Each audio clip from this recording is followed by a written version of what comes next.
we're just waiting on the final printed copy.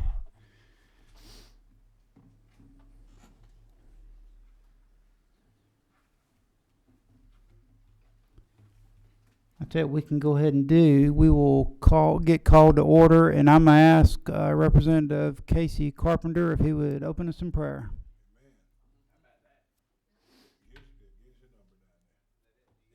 Oh, sorry. Dear Heavenly Father, we just ask that you be over us today as we make decisions for this state. Be with each and every one of us and everybody represented here. Just bless our time together. May we be wise and maybe we be thoughtful. In your Son's name we pray. Amen. All right. Well, good afternoon.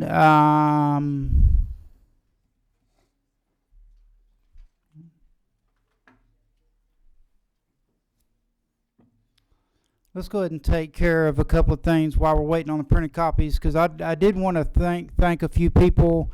This has been quite a process, as most of you have kept up with, but it does show the process works. So I really do need to thank some people, because there's been quite a few people, and you'll see by the list of what went into this piece of legislation, starting out with Attorney Sean Marie Story, who puts in some very late hours, and I think the last changes were about an hour and a half ago, so that's why we're waiting on the copies. Floor Leader Terry Rogers, who is carrying the bill. Also, we put in a lot of meetings, walked a lot of steps. Chair Lady Katie Dempsey is not here, but I know almost everyone in this room is familiar with her work. And this process actually started 2 years ago on a study committee that she chaired and several of us were on. And so this is really the culmination of that. Just want to list some people just to show you the depth of the work, the body of work that went into this from, and I'm sure I'm going to leave somebody out, but the risk of that, from Georgia Vocational Rehab, Katie Womack, Kevin Harris, Sean Casey, Hannah Rosenfield, Developmental Disability Advocates, Don Alford, Charlie Miller, SPAD and other Service Provider Association for Developmental Disabilities. And these are just some of the members and or representatives. Tina Blakely, and I just saw her, the president of SPAD, Cindy Shepard and Juliana McConnell, which helped facilitate a lot of the meetings. June DiPolito, who's from my area and is a Pineless CSB provider. The reason I wanted to go is because all of you are very familiar with the realm of helping those with disabilities, and you can see from that list that is a very wide distribution of folks all over Georgia. So just want to kind of show the level of participation. This has been quite a roller coaster for me, because when we first started this process, I thought this might be the feel-good legislation of the session. And as concerns rose and we started debating some of those, anyway, it was a lengthy process that really, as I said, culminated just about an hour and a half ago to get everybody on the same page.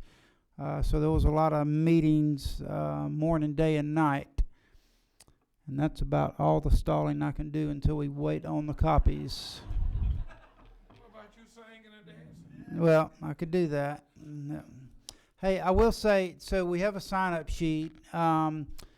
Many of us have places to go. We want to be considerate if you've taken the time to come, but I am going to ask you to be brief because of the number of people that have come. And I will ask if several of you are from the same organization, it would help us if you so chose to say this person will represent 3 or 4 of us, but if not, I just ask that you respect everyone's time and keep your comments as quick as possible, but still make the point.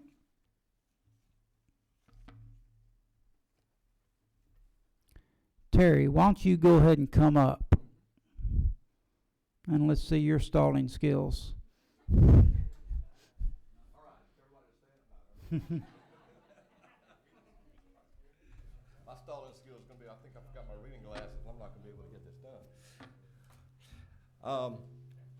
I tell you what, if it's okay with you, Mr. Chairman, I can go ahead and just give a quick introduction to the bill and what the bill does or whatever, and then hopefully by that time it'll be here. Okay, and there's our copies. So my stalling skills were pretty good on that one right there, right? All right, and for the record, because this is, I think, revision number 12, so that we're all on the same sheet of music, this is LC 363614 Echo Charlie Sierra.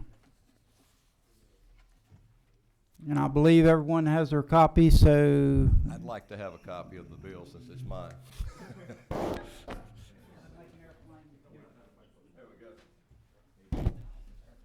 All right, the floor is yours.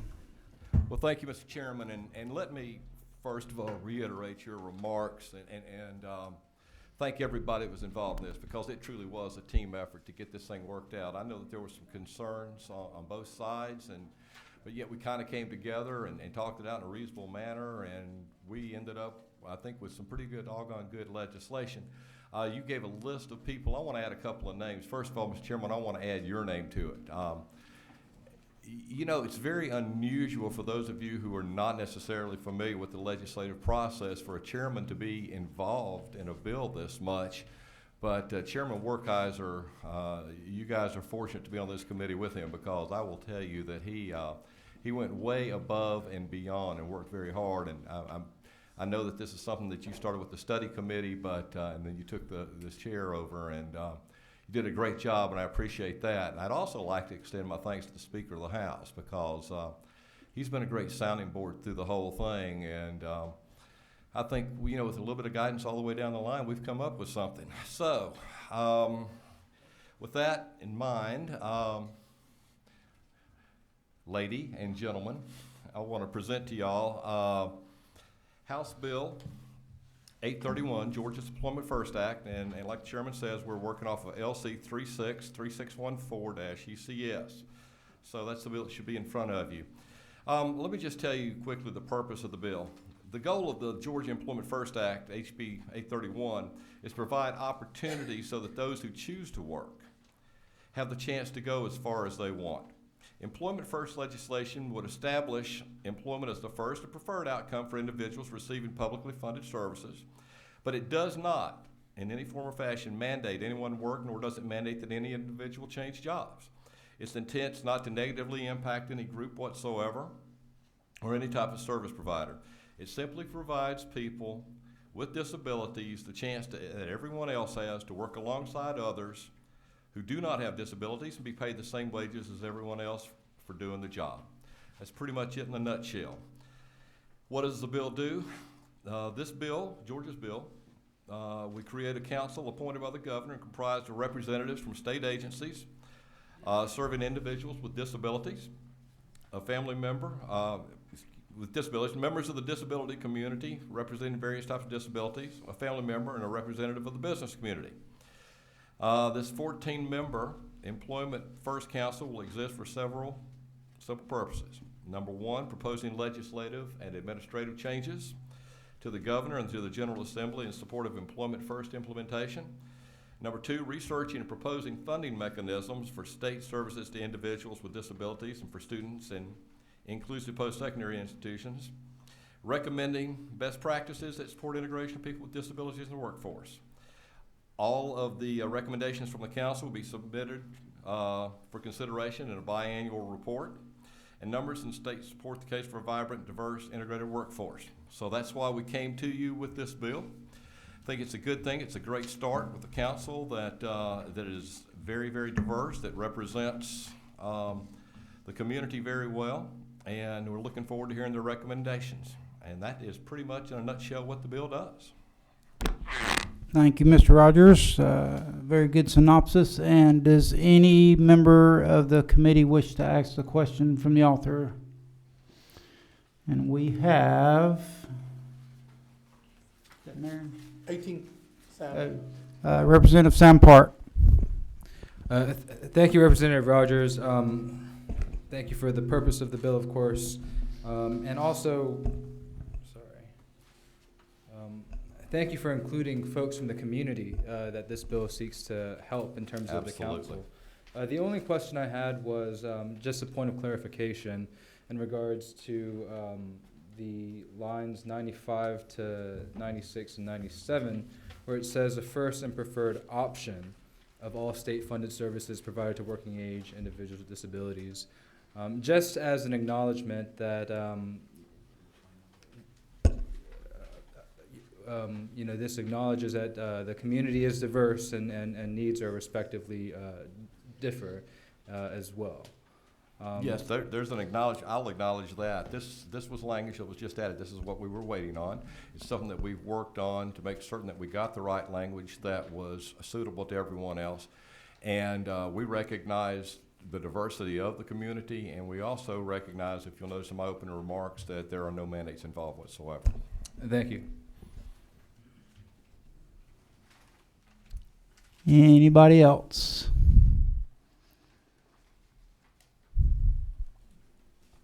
Is that Casey? Yep, real Okay, quick. Is there a Represent- physical note at all on creating that agency?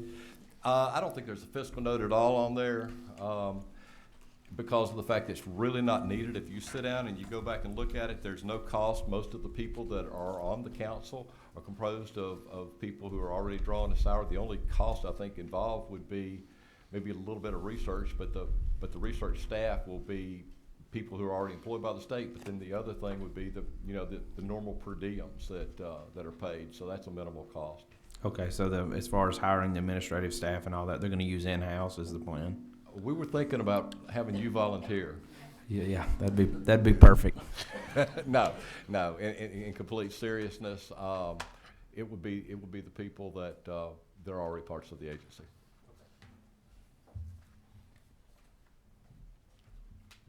And maybe one more quick question.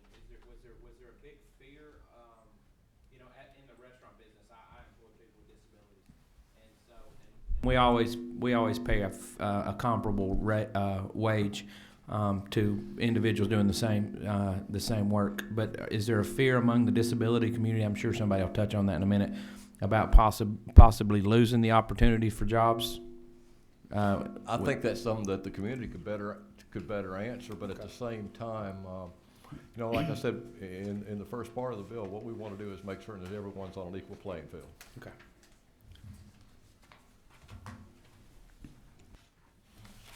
Representative McLean. Thank you, Mr. Chairman, and also thank you, Floor Leader Rogers, for bringing this bill, because I only have a comment, and it's more so thanking you for doing it, because I believe they have abilities. I think that the citizens, that's what they show, and that they want to work. As you and I talked briefly about the council and the board. Is a lot of folks know that I come out of labor union, and I was trying to make sure that that something like this, we wanted to make sure that there was some way we could help, and we've thrown it around, but I'm still 100% with this bill, and I just want you to realize that. Well, I will say this. I appreciate the manner in which you came to me and you laid out your viewpoints, and I'm very, very appreciative of you and what your organizations do. Thank you. Okay, with that, we're going to go through our list of speakers. And like any industry, entity, or group, there's always a bunch of acronyms. So I'm going to ask if you would come up and instead of the acronym, tell us who you're with. And with that, we're going to start with Eric Jacobson. And yeah, there's a podium right there, and I'll turn the mic on.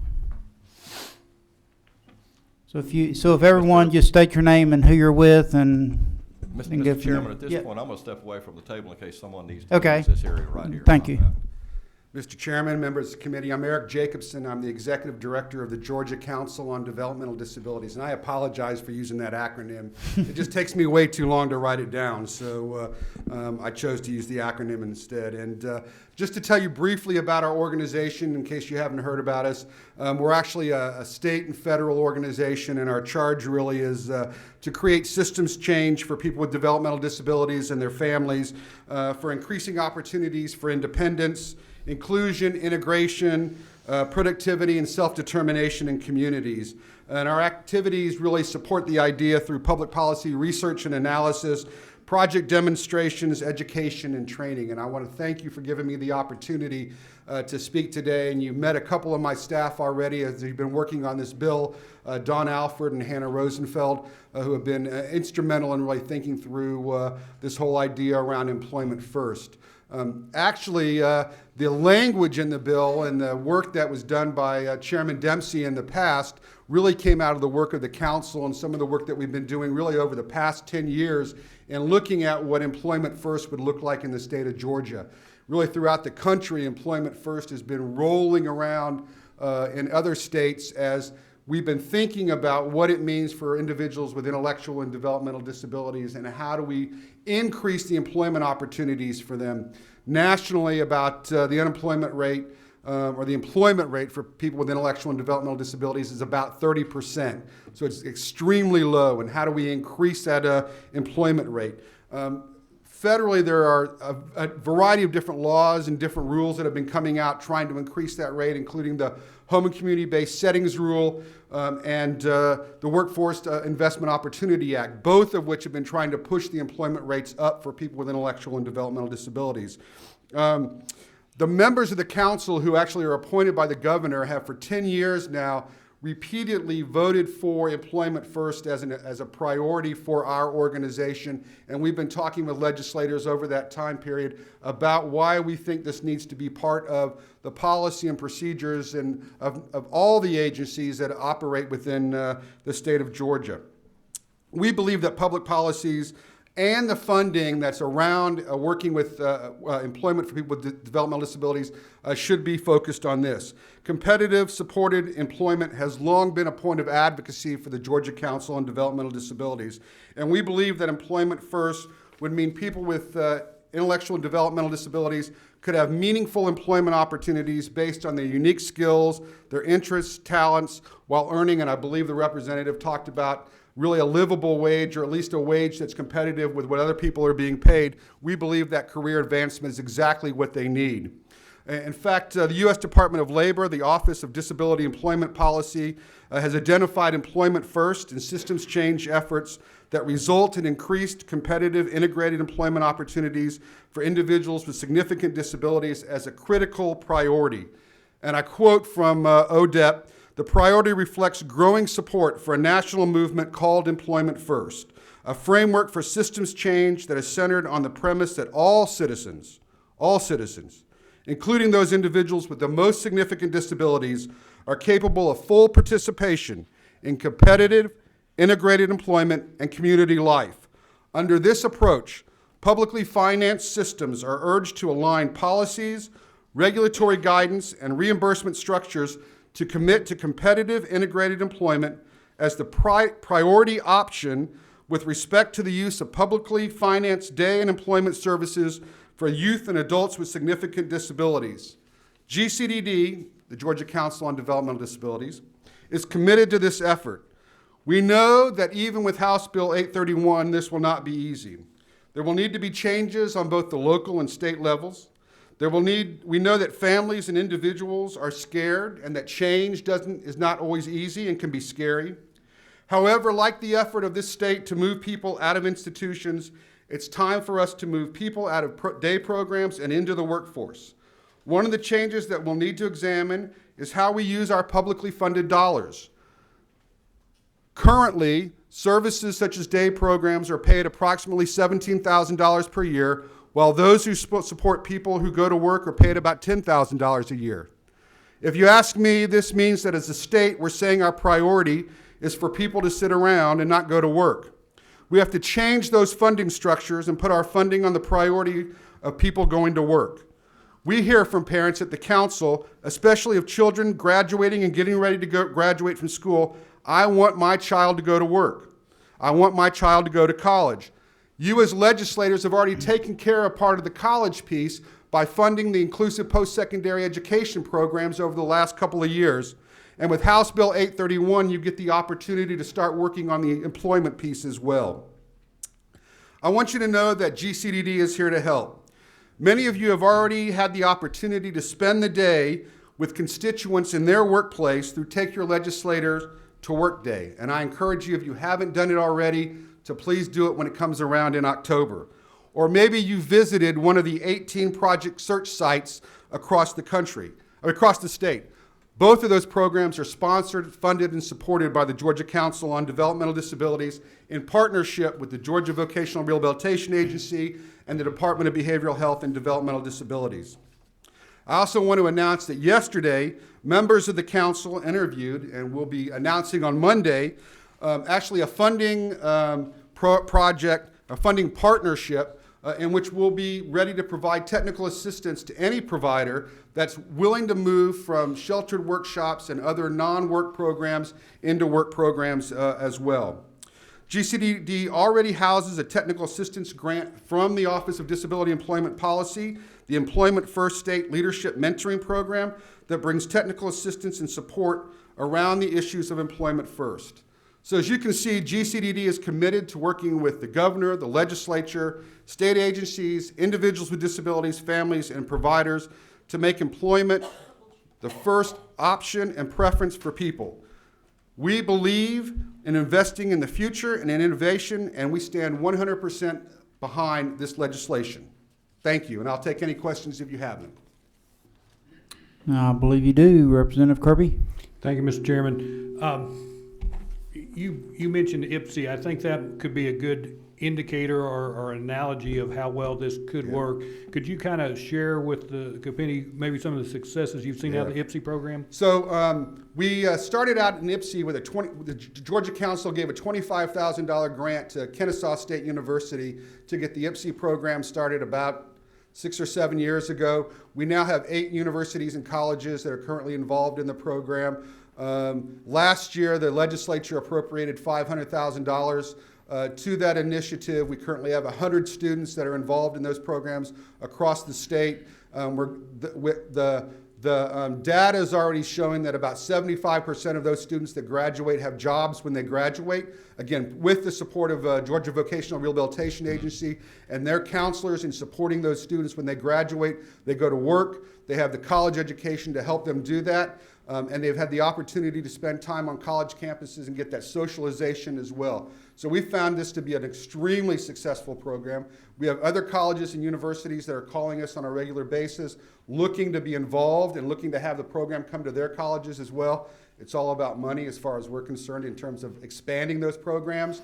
And so we see it as an extremely successful program. I can answer other questions in terms of details if you've got it. But in a brief synopsis, we went from 1 program with 4 students to 8 programs and 100 students in about 4 years. And in the way the students have been able to perform, it certainly could be a good indicator that we should see the same thing in the workplace. Exactly. Absolutely. Thank you. All right. Thank you.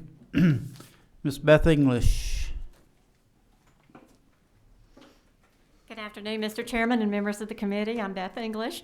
I've served as the Executive Director of Easter Seals Southern Georgia for the past 26 years and have worked in the field of disabilities for 41 years. I'm older than some of you in this room. I would just like to say on the front end that we do support, Easter Seals supports the Employment First as it's been changed to its current form. We served 5,500 people in 60 Georgia counties during 2017. Most of you know, when you know rural Georgia, we have higher than average unemployment rates. We have a lot of things that work against us. But we have a very robust, vibrant employment program. We have a 30-year wonderful partnership with GVRA, Georgia Vocational Rehabilitation Agency, through all of its different iterations. and had served 614 people in our employment program in 2017. We do believe in employment, but we also believe that families and individuals with disabilities need choices. So we appreciate the work that's been done to make this bill palatable to the families that have children with disabilities that don't feel at this point in their lives that work is an option. So thank you so much for the work that you did. Thank you for letting me have an opportunity to speak. I see one of my reps over there. I appreciate all the work you do. Thank you. Well, thank you, Beth. Mr. Joshua Wells. Cool.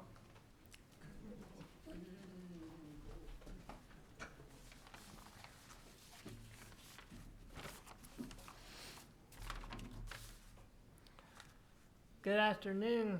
My name is Joshua Wells, and I'm from Noonan, Georgia. I have a joke for you. What do you call a potato that wears glasses? A spectator.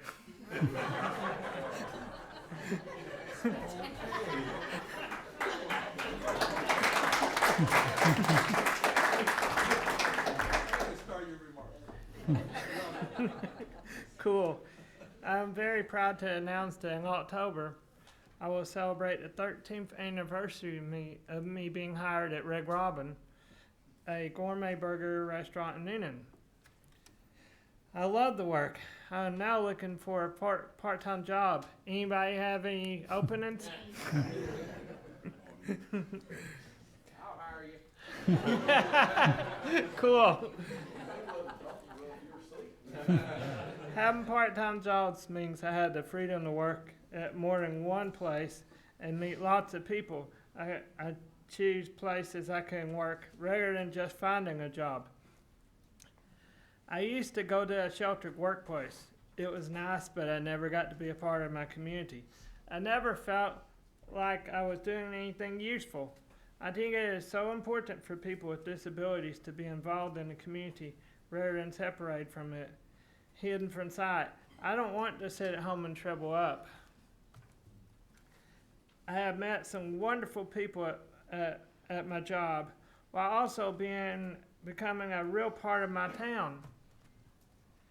I also volunteered at a horse farm and love the people I have met, but I love horses more than people. Blaylock Lake Stables is where I volunteer. I have a great job coach, Miss Lily Smith of Briggs and Associates, who checks on my jobs and makes sure I attend special events like the Americans with Disabilities Day at the state capitol. Miss Lily has worked hard to help me become an active part of my community. I have made lifelong friends with her clients. I was even the best man for one of her clients at his wedding. Since I'm a real part of my community, I know the mayor, some city councilmen, county commissioners, and the sheriff as my friends. I even met Miss Georgia. She was my favorite. I also volunteered at the Nixon Center for Performing and Visual Arts in Noonan, Georgia, and have become a patron. And I serve as a greeter at my church on Sunday mornings, and I'm a member of a Bible study small group of young people my age. I want to lead a full life and a happy life. I should be an important part of my community and not be separated. Just because I have disabilities, everyone has some sort of disability. So what? People with disabilities want to have a full life. We deserve a full life. I thank God for people like you, professionals and legislators who work hard to give me the opportunity to be someone who matters. I want to make a difference. I know it must be frustrating for you at times when working with limited budgets and people who don't understand that we are people too. But don't give up. I need you. Other than my family, you are my only advocates. Okay, I have one more joke for you. What is the difference between a hippo and a Zippo? One is very heavy and the other is a little lighter.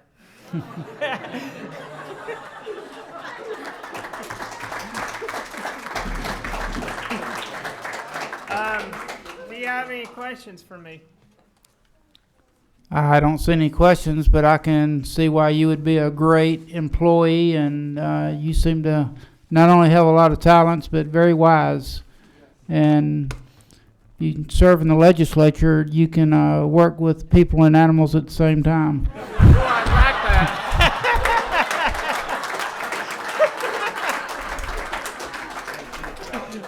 Okay. All right, hold on, Josh. We had a question popped up by Mr. Kirby. Hold up. You stand there long enough, you'll get a question. Yeah. Not as much of a question, though. Are you referring to the lobbyists as animals? We don't want to go there. No, as HR manager for a Fortune 500 company, if you move to Monroe, you let me know. We can use you. Okay. I'd like that. Very much. All right, thank you, Joshua.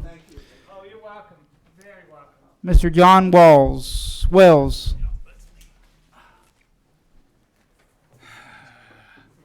Sometimes I'm proud to be Joshua's father. This is one of them, by the way. I just want to share with you a few comments. Since Joshua's birth, my wife Terry and I have been in a constant and sometimes brutal battle, a fight for Joshua's life. I don't mean a physical battle, although there have been times that I've formed a fist in my pocket. It's been a fight with agencies, authorities, bureaucrats, and experts. A fight to provide Joshua with value, a useful and productive life. You know, I think Josh has grown up in what I would call a time of transition in our country for people with disabilities. In the past, it was customary to hide away people with disabilities. It made normal folks uncomfortable to see disabled people in public.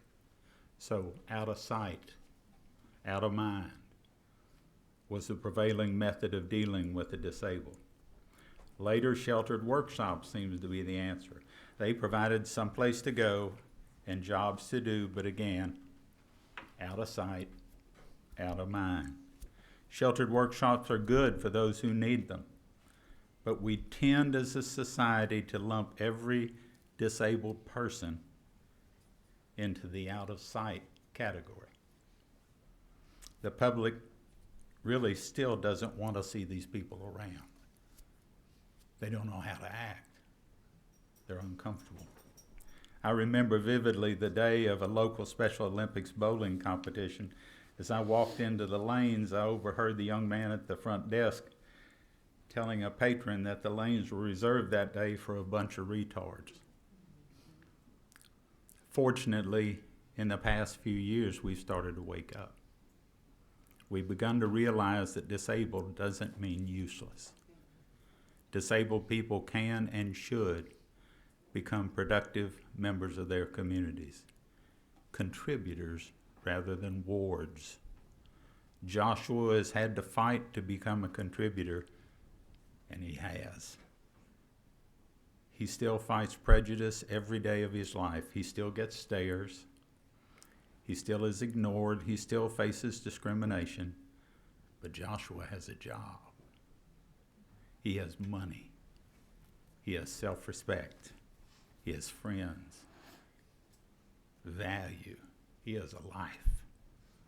Employment First will be another step forward for the state of Georgia and Joshua, and for all the other folks with disabilities who simply want a chance to become productive citizens. I believe it's their basic right as American citizens. Okay, I'll end it with a joke as well. What has 14 legs and defeated the University of Georgia football team in the national championship game? Watch out. 7 Big Ten referees. Thank you.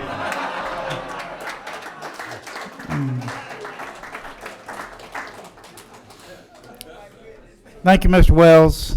I know there are exceptions, but most of the time when you see a successful child, it has an awful lot to do with their parents, and I think you and Terry are examples of that. I appreciate that.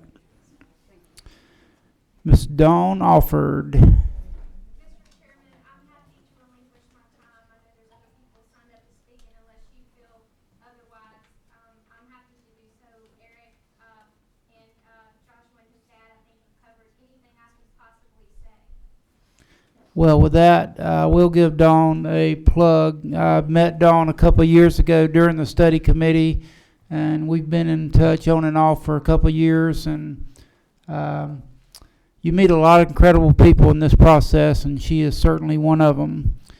So thank you, Dawn. And we do have a question from... Just whenever you're ready, Mr. Chairman, for a motion. Okay, well, we've got a couple more people to speak. Richard Halliburton. I'm going to be real brief. I'm an old special education teacher and an administrator of a program in Carroll County for adults with intellectual disabilities. We serve about 100 folks in a variety of capacities. And I just want to thank you, the committee, for restoring the language that was intended, that came out of the study committee, where you inserted the word option. It made all the difference in the world for us, and we want to thank you for that, because one size does not fit all, and we want to keep that that philosophy behind our decisions. Thank you. Thank you, Mr. Halliburton. Okay, who's the next one that signed up that did the doctor's signature?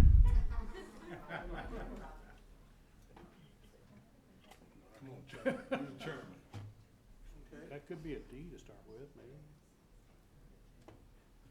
Besides Stacy, Callie, Dawn, Tina, Crystal, someone else sign up? All right, Dale, come on up. I got a D out of there, that's good.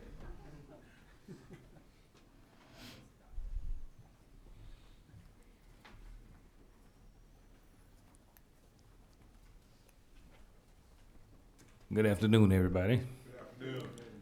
I was told, I wasn't told I was from New Orleans, Louisiana, but I was told that once I lost most of my eyesight, that I wouldn't be able to work nowhere. I would be worthless. I also know they told me I couldn't drive, so I know I couldn't drive or anything.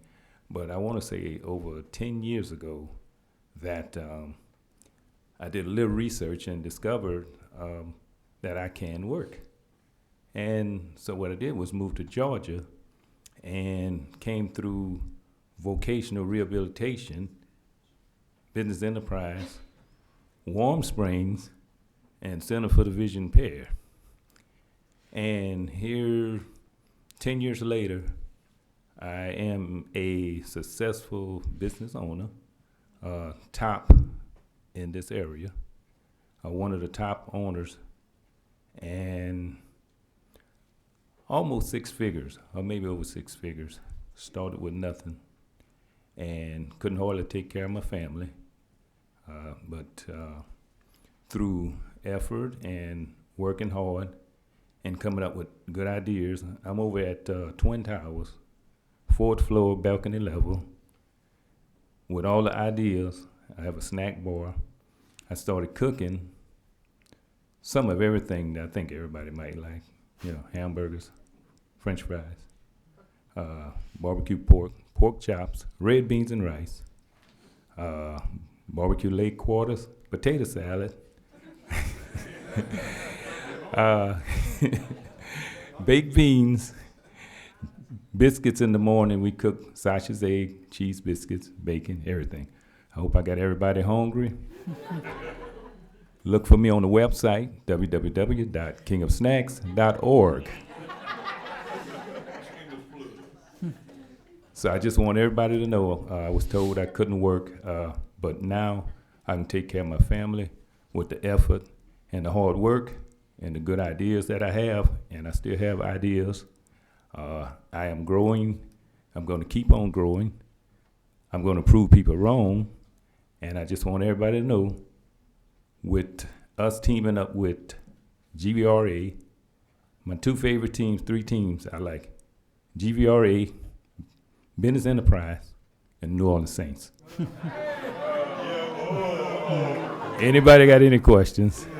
Well, you know, to the left of me, we have a former Atlanta Falcon.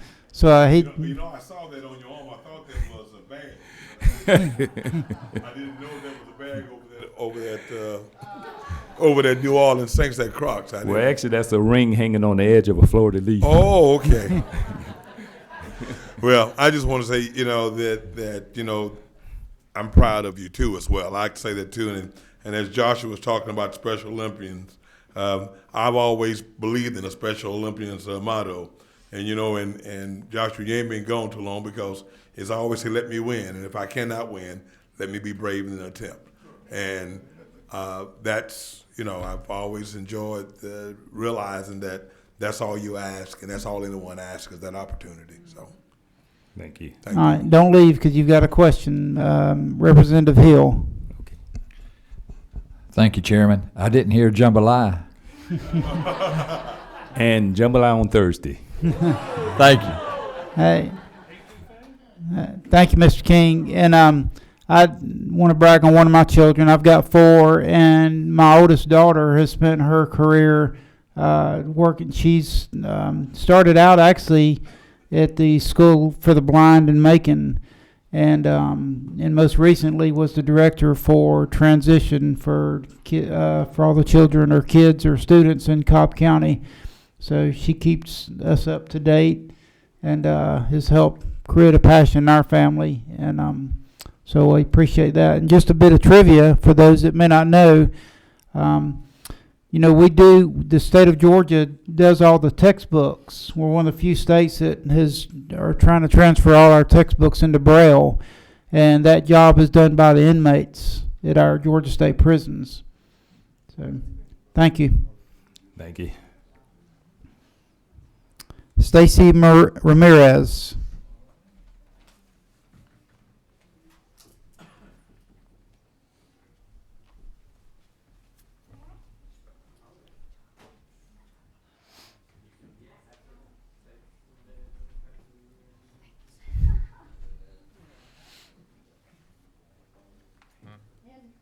And I'm wondering how many of us started singing the Red Robin jingle.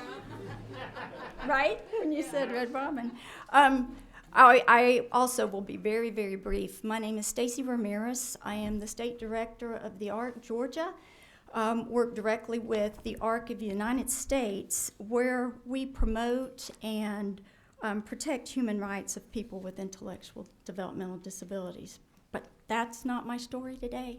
My story, as you can see, and I hope I got enough copies, is about my son, Ryan Ramirez. I have 3 boys. My middle son, now 23, in the school system when we were about to exit, was giving only one choice. And his only one choice was to go to a sheltered workshop and a group home. That's not what, as you can see, that is not anywhere close to what Ryan had in mind. So Ryan Ramirez, 23 years old, was not given a choice of employment. He was being ushered in by the school system directly to Dave Supports in a group home. Ryan, since not taking that route, has traveled to Scotland, England, and several cruises with his friends. He has wanderlust. He wants to go and see the world. I don't know that that would have been accomplished had he taken the road that was going to be put before him. His next big trip will be to Ireland once he saves enough money at his job at Zaxby's. This boy got tired of waiting around. Mama said, "I'm not paying for one more trip. You got to figure this out." And he walked out the front door, around the corner, and saw a "We're hiring" sign, walked in and said, "I need a job. I want to go to Ireland." And he's been working there several months now. So I'm very, very proud of my young man. And I want, as the state director of an organization that promotes human rights, civil rights for people with intellectual developmental disabilities, that other people be given that right, if they so choose. Thank you. Thank you, Ms. Ramirez. As you stated about being proud of your son, I know your son is very proud of his mother. Don't make me cry. Thank you. When you get out enough money to go to Ireland? Well, he's working on it. He has a list. And Greece will be next, and then Kansas.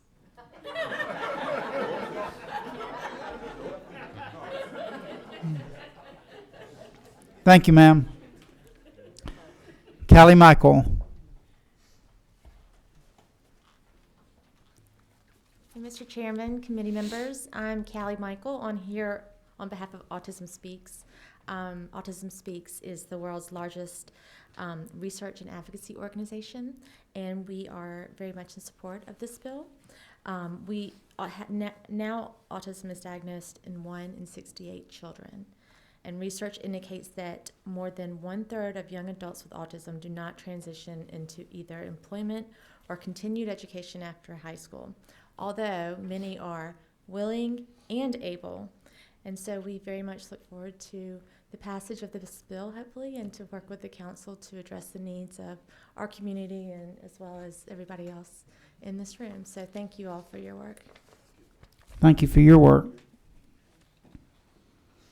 Dawn Randolph. Good afternoon, Chairman and committee members. I'm Dawn Randolph. I represent GATES, the Georgia Association for Training, Employment, and Support for People with Disabilities. We did not come to you to make any changes to the bill because we thought it looked pretty good.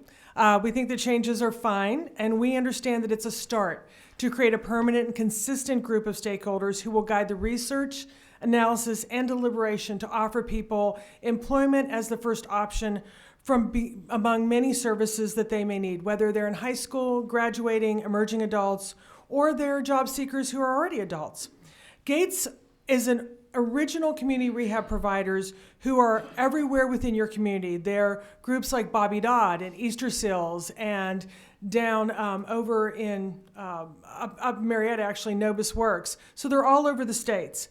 We affectionately call them CRPs, and their sole mission is to enrich the lives of people they serve by offering a full spectrum of services to people and offering every ability by reducing barriers to employment.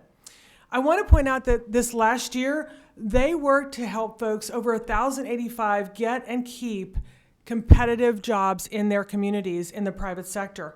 They do this both with grant funding from the Georgia Vocational Rehab Agency, and they raise over $31 million from the community. That means that there's not enough money to go around. They could be doing more. They could be putting more people and helping them facilitate them into full-time jobs or even part-time jobs, whatever the person needs. So fully funding GBRA should be one of the objectives of this council to ensure that we are maximizing all resources. So I hope that you'll work with Representative Katie Dempsey as each year we look at the legislative budget for GBRA. In addition, I want to tell you that we're excited about the composition of this council, but we can't forget that we have a talented pool of people with disabilities all over the state. And we hope that the council will look to partner with folks like DOT and DNR and DCH and DOAS and all the other state agencies who we hope will be part of their mission to hire people with disabilities, because I think the state should lead that, as many of our private sector folks have also done. So our board voted this morning to unanimously support this legislation as you drafted it, and know that we will work with you and come to the table to fully implement it and make sure that all stakeholders are invited, because our primary goal is to ensure people with disabilities who seek employment have that opportunity. And we look forward to having a seat at this table. So thank you all for taking the time, and don't have any jokes like the other wonderful people, but you can see the talent that is out there. Thank you. Thank you, Callie, for your work, and we look forward to working with you in the future. Tina Blakely, President of SPAD. Thank you, Mr. Chairman and representatives, for this opportunity. We represent over 100 agencies statewide that provides direct services to individuals and families with intellectual and developmental disabilities. So we work directly with individuals and families to find employment or or other community groups that they want to be a part of in variety settings. And we thank you so much for working together with us on this and for asking us to be a partner in this. And we support this bill 100%. Thank you so very much. Well, thank you, Tina. And Tina was one of the first people I reached out to for some help and support. You were great to work with, and I appreciate that. Yes, sir. Thank you. And we have one last speaker, Crystal Perry. Chairman, we actually have two employers here. Okay. Oh, that's right. So I apologize. I'm going to make sure that they get an opportunity. So, or whichever. Yeah, I'll go ahead.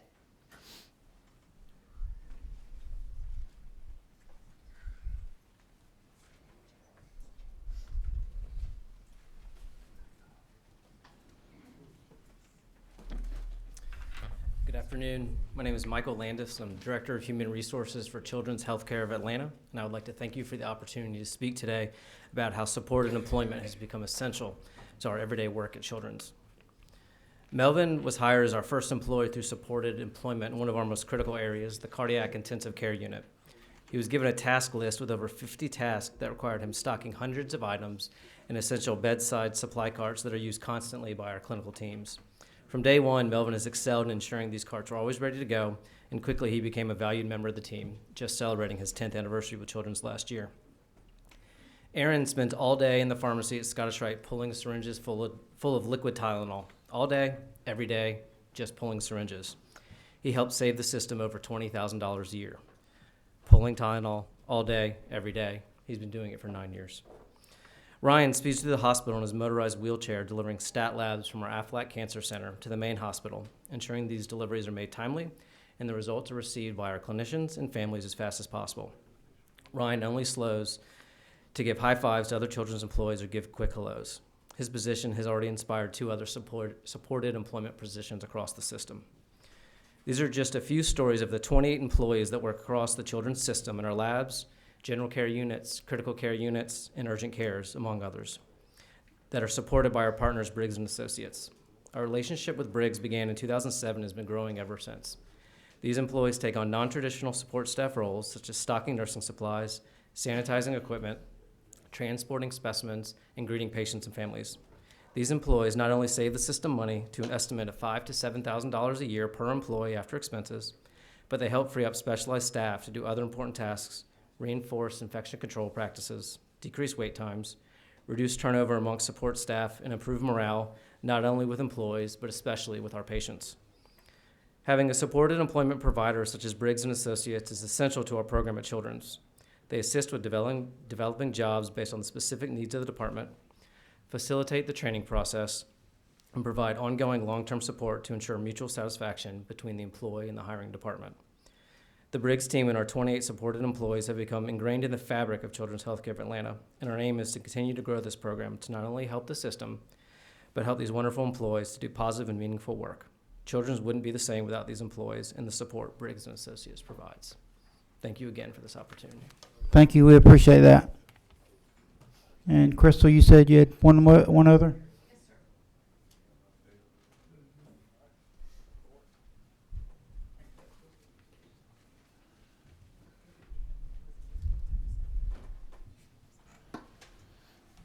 And good afternoon, folks. I am David Cole with AutoZone. I'm a 33-year AutoZoner out of Livonia, Georgia, where we have a distribution center. We service the southeast United States and Puerto Rico out of that facility. And long story short, in 2008, I moved from Tennessee over to run the facility. And in 2012, one of my company objectives was to find a way to give back and serve the community. And well, we did. I'll just have to be very candid with you folks. They challenged us to see if we could employ people with abilities. We call it PWA. Quite honestly, we hadn't embraced it as a company, and we started working with Georgia Voc Rehab, and I got to give your state a round of applause for that, but they are a great agency to work with. We partnered with some of their vendors, Goodwill in particular, and we figured out that reasonable accommodations and ADA and having state in, federal in, or whatever, wasn't that bad. It can be done. It can be done by people that want to do it. And it has been a phenomenal effort. We now have the program in 10 distribution centers employing over 250 people that are fully employed, make full wages, have full benefits. And I'm just going to take, you heard the individuals here that have the disabilities that were given a chance. I want to echo that and how important it is to continue to give people the chance to be employed. We have 30 plus over in Livonia, but to have a young man that came out of high school, 19 or 20 years old, just getting out with no opportunity, to come to our Christmas party and bring his mother. And his mother comes up to you and you looks you dead in the eye and she said, "I want to thank you." And I said, "For what?" She said, "My son's Adam. Adam, his life has been changed by having a job. He has value. He believes in what he does. He has self-confidence. He has a future. And he has totally grown in the 6 months that he's been there." Adam has now been with us 5 years. Adam makes almost $20 an hour and begs for overtime. Okay, I'll tell you. But he is a joy in what we do. I can tell you, not only for the 30 plus people over in Livonia, Georgia, that we work with, there's another about 580 over there that are regular, fully functioning human beings. Those 30 individuals have infected those 580 with the feeling that doing the right thing feels great, and our entire company has benefited from it. So thanks, GVRA, for working through this with us. Thanks for giving the opportunity. Thank you for all the heavy lifting on the House bill that you've got, and I see nothing but great things to come out of it. So thank you. Okay? Thank you, sir. And our final speaker is going to be Crystal Perry with GVRA. Come on right here. Took the seat. No, you're good. You're good. All right. Good afternoon, and I will be brief, but lawyers don't do that very well, so we'll see what happens. I know, right? Mr. Chairman and committee, it's my honor and privilege to be with you this afternoon.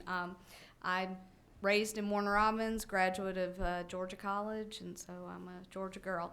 Let me give you a little bit of a snapshot of my background working with people with disabilities. I served as an attorney at the Georgia Advocacy Office for 13 years, where I advocated on behalf of folks who had already been on the rolls of Social Security and helping them to get off the rolls and actually earn wages and become self-sufficient.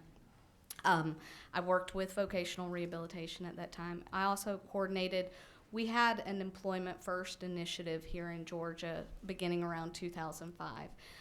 We made some headway around that, removing barriers to employment, getting agencies to work together to make sure that folks, when presented with options to, during their working hours, that employment was one of them. I had a focus on transition from school to adult life and served in a leadership role there. I joined GVRA as one of the attorneys there in September 2015, and so I'm pleased to be here with y'all today. Most importantly, I'm mom to 16 and 10-year-old girls in Decatur, so that keeps me busy.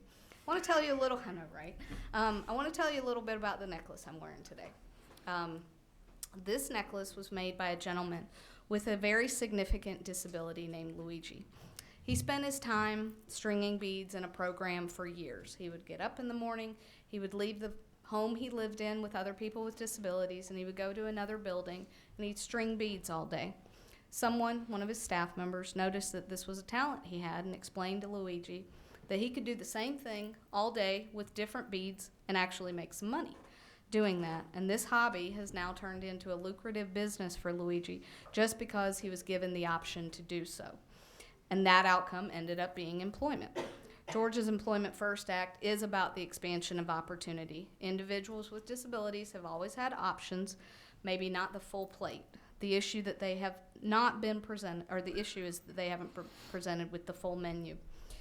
There is no language in this bill, just for clarification, and I think we've covered this, is that this is not going to take away anyone's options during their working hours or otherwise. It's simply that we want to propose to create a council so that individuals, families, providers, stakeholders, all the folks you've heard from today, are speaking the same language, and that folks in every part of the state that y'all represent are speaking the same language when talking to people with disabilities, whether it's a 14-year-old child coming through school, or whether it's someone who is 45, 60 years old wanting to go to work for the umpteenth time, that they're getting the same opportunities.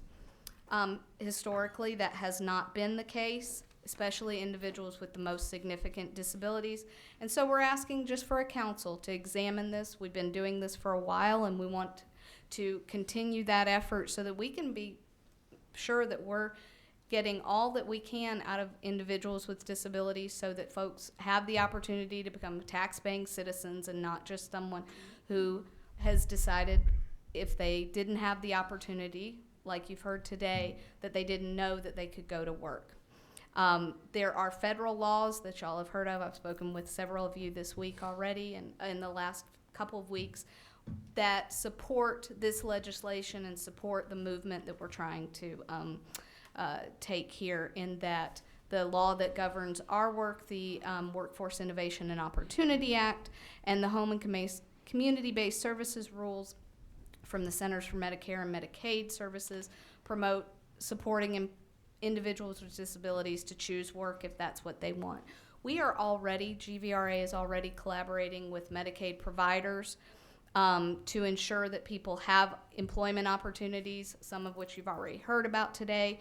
And we're also working with the Georgia Department of Labor, Workforce Development, the technical college system in our one-stop centers around the state to ensure that folks are getting the opportunity to work. So I say all that to say this isn't that new. We're just trying to move it forward. So with that, I'm going to leave it for questions and go from there. Okay, I don't see any. We do have one final bit of business to do. Joshua, we're going to ask you to come take a seat next to Representative Rogers here. Just swap seats.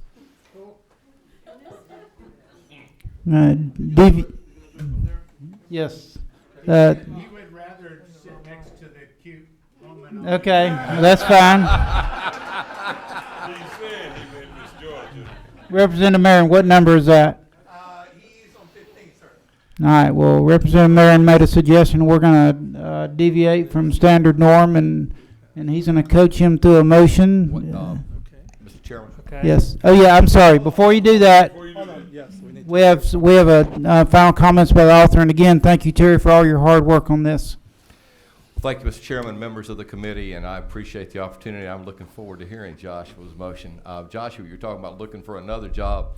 You might want to think about a comedy club. Okay. You might do pretty well there. For the last 4 terms, like many of y'all, I've had the opportunity to serve in a legislature and for the last 4 years to work with a governor that has helped turn Georgia into the '1 state in the nation to do business for 5 straight years.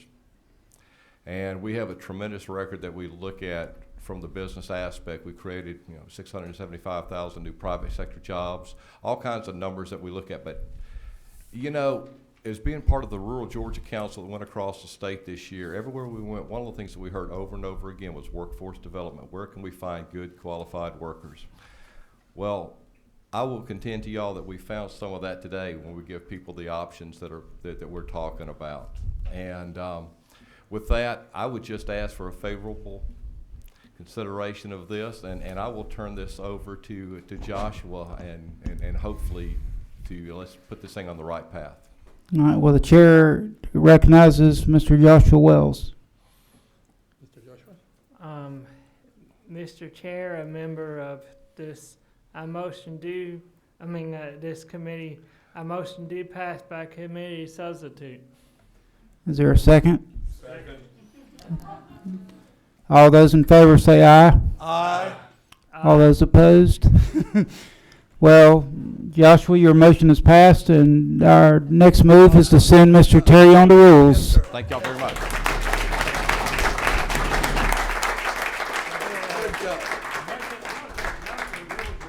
Yeah. Oh, taking pictures. I'm taking Joshua Rules. I would just He sat next to the pretty girl. So. one final comment. I know all the members, no matter how long you've been up here, when you have a long list of speakers, that's something you generally dread. But every speaker we heard from was very engaging and enlightening, and I have to tell you, it's one of the best committee meetings I've been a part of in a long time. So with that, we're adjourned.